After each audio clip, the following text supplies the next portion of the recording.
Сәлеметсіздер ме, студенттер? Күндегідей бізде информатика пәні.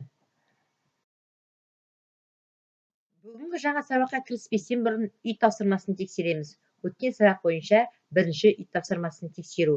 Сіздер мынандай сұрақтарға жауап беріңіздер. Компьютерлік графика дегеніміз не? Компьютерлік графика неше түрі бар? Векторлық графиканың басты артықшылығы, растрлық кескіндердің артықшылықтары мен кемшіліктері, қандай кемшіліктері бар? Бергеннен кейін екінші тапсырма бойынша бос орынға қажетті сөздерді жазып, сөйлемді толықтыру керек. Яғни жұмыстарыңды орындап болсаңыздар, жіберіңіздер маған. Әрі қарай бүгінгі жаңа сабағымызды бастаймыз. Жаңа сабағымыздың тақырыбы суреттерді орнату мен редакциялау. Кірісетін болсақ, яғни AutoCAD-тың негізгі құралдары, AutoCAD-тағы редакциялау мүмкіндіктері, AutoCAD-та мәтінмен жұмыс, күрделі объектілерді құру, формалармен жұмыс. Қысқаша осыларға тоқталып кетемін. Жалпы AutoCAD бағдарламасы мен үшін адамзаттың компьютерлік программа саласындағы жетістігі. Бұл модельдеу программасы. Модельдеу, яғни белгілі бір объектінің мүсінін математикалық дәлдікпен жасайтын тамаша құрал. Менің білуімше, бұл программаның кітапханасы бай, өндірістік процесті барынша жеңіл, жылдам, әрі дәл нәтиже беретін бағдарлама. Бүгінгі күндерде AutoCAD автоматты түрде проекциялау жүйелері арасында ең мықтысы болып табылады. Техникалық проекциялардың әртүрлі аймағына керек болған кез келген сызба жұмыстар орындай алады. Программаның ішкі компоненттерінің жетілдіруінен басқа көп жаңа функция пайда болады. Бұл функциялар қолданушының жұмыс уақытын қысқартып, сызба сызуды біршама жеңілдетеді. AutoCAD-тың ең бірінші версиясы 1982 жылы жарық көрді, және ол DOS жүйесінде жұмыс істеген болатын. Бұл шынында дербес компьютерде жақсы жұмыс істей алатын алғаш автоматты проекциялау программасы еді.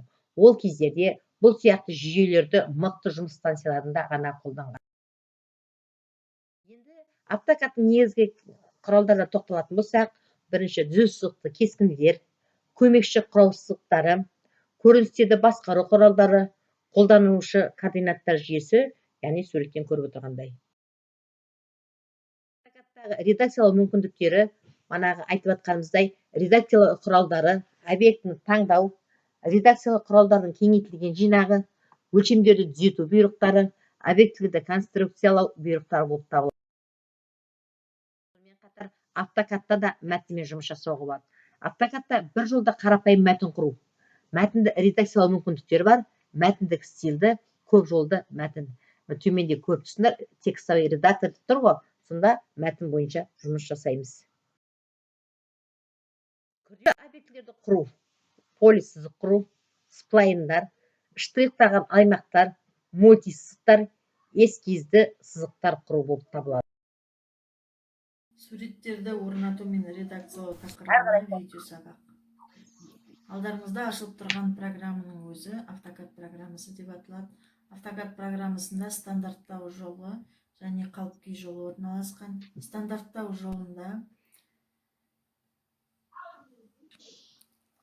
құрал сайман панелі орналасқан. Құрал сайманның ішінде, яғни бүгін сурет салу үшін сызық отрезкті аламыз және круг шеңберді алып, осы екеу арқылы сурет саламыз. Төмендегі қалып-күйден бізге талап етілетін орты қосылып тұру керек, және қасында орналасқан привязканың ішінен оң жағын басып настройкаға барамыз. Настройкадан точка, середина, центр, пересечение төртеуі қосылып тұру керек. Қалғандары айырылып тұру керек, бір-біріне кедергі жасамау үшін. Окей батырмасын шертеміз. Бүгін біздер үйренетініміз төртбұрышты сызып үйрену, төртбұрыштың бұрыштарын өзгерту және осы төртбұрышымызды орнын ауыстыру, көшірмесін алу да үйренеміз. Төртбұрышымызды сызу үшін отрезок сызықты басып алып, өзіңіз қалаған жерден бастаймыз. Төмен қарай 100 деп сызамыз.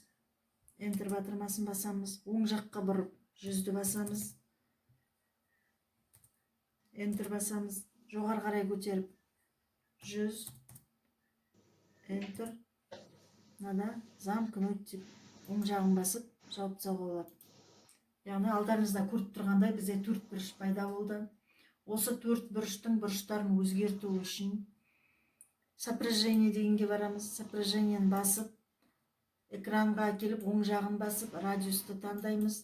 Радиус 20 градусқа бұратын болсақ, 20-ны теріп, Enter басамыз. Қай бұрыштарды бұрғымыз келеді, өзгерткіміз келеді, сол бұрыштағы сызықтарды ерекшелейміз. Сол кезде біз бұрыштарымыздың өзгергенін байқаймыз. Алдарыңызда көріп тұрғандай, міне бұрышымыз өзгерді. Дәл осындай сопряжениенің қасында паска деген бар. Пасканы бассақ, длиннаны таңдаймыз. Длиннада 2 рет команда береміз. 20, Enter, 20, Enter. Бұрыштарды қай бұрышты өзгертесіз, сол екі сызықты ерекшелеу арқылы бұрышымызды өзгертеміз. Мына алдарыңызда көріп тұрғандай, екі бұрышын екі түрлі қылып өзгерттік.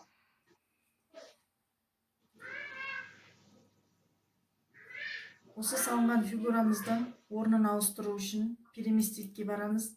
Ерекшелейміз салған суретімізді. Enter басамыз. Ортасынан алып, сізге қай жерге апару керек, сол жерге сүйреп апарамыз, жылжытып. Міне көрдіңіз бе, алдарыңызда көріп тұрған мына салынған суретіміз мына жерде тұрса, енді орнын ауыстыру арқылы мына жерге орналастырдық. Жаңа орнын ауыстырған болсақ, енді осы салған фигурамыздың көшірмесін аламыз. Көшірмесін алу үшін копировать дегенге барып, жаңағыдай ерекшелейміз салған суретімізді. Enter басамыз. Ортасынан тарту арқылы неше көшірмесі керек, өздеріңізге қажетінше көшірмесін түсіруге болады. Енді шеңбер сызып үйренеміз. Ол үшін кругқа барып, соны таңдап аламыз. Қалаған жеріңізге басып, шеңбердің размерін береміз. Размерін мен 40 деп алғым келіп отыр. Алдарыңызда 40 размерлі шеңбер салынды. Осы шеңбердің центрін көрсету арқылы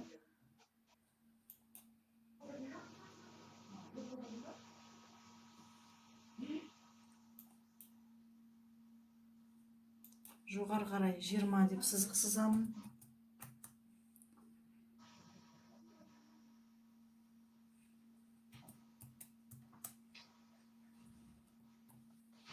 Осы 20 деп біткен сызықтың біткен жерінен және бір шеңбер сызып аламын. Оның размері 10 деп алайын. Осы жаңағы салынған кішкентай шеңберімізді, яғни массив арқылы көбейтеміз. Круговой массивті таңдаймыз. Мына шеңберімізді ерекшелейміз. Enter басамыз. Ортасын көрсетеміз. Мына алдарыңызда 6 орналасты. Маған керегі 8. 8 болса, мына жерде 6-ны кетіріп тастап, 8 өзіңізге неше керек болады, сонша қылып өзгерте аласыз. Сонымен қайталап өтейік. Мына жерде жаңа 4 бұрыш салу арқылы бұрыштарымызды өзгертуді үйрендік да, паска мен сопряжение арқылы. Егер сопряжение болса, сопряжениені басып, оң жағын басып, радиусты таңдаймыз, 1 рет команда береміз. Ал паскамен істейтін болсақ, пасканы таңдаймыз, оң жағын басып, длиннаны таңдаймыз, длиннаны таңдағасын 2 рет команда береміз. Паска яғни тіке қылып бұрышын өзгертті, сопряжение доғал қылып өзгертті.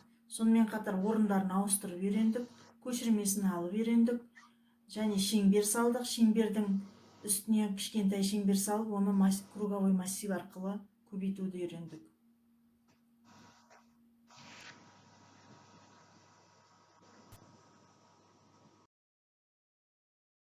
Көріп отырсыздар сіздер бүгінгі мына видеодан 4 бұрышты салуды және шеңберді салуды, сол 4 бұрышпен шеңбердің бұрыштарын қалай өзгерту арқылы жұмыс жасайтындығын көрдіңіздер. Әр қалай формалармен жұмыс жасау деп отырмыз, мына форма файлдарын құру. Көрініс салудағы AutoCAD мүмкіндіктері, проекциялаудың типті бағыттары, ол сызбаны бояу, 3D орбит режимін қолдану, 3 өлшемді модельдердің сызбаларын жинақтау, типтік үш өлшемді объекттердің құрылымы. Яғни суреттен қарау 3D арқылы. Енді қорытындыға келетін болсақ, әрине бұл программа толығымен қамтылмаған. Үш өлшемді модельдердің көріністерін түрлендіру, шамаларды енгізу, AutoCAD-та программалау және слайдтар құру сияқты көптеген тақырыптар зерттелмеген.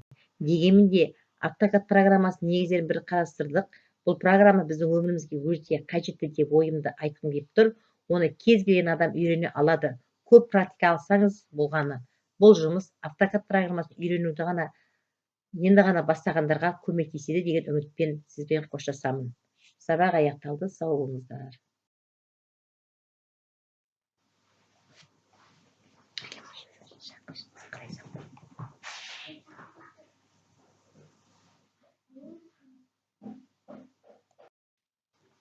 Всем пока!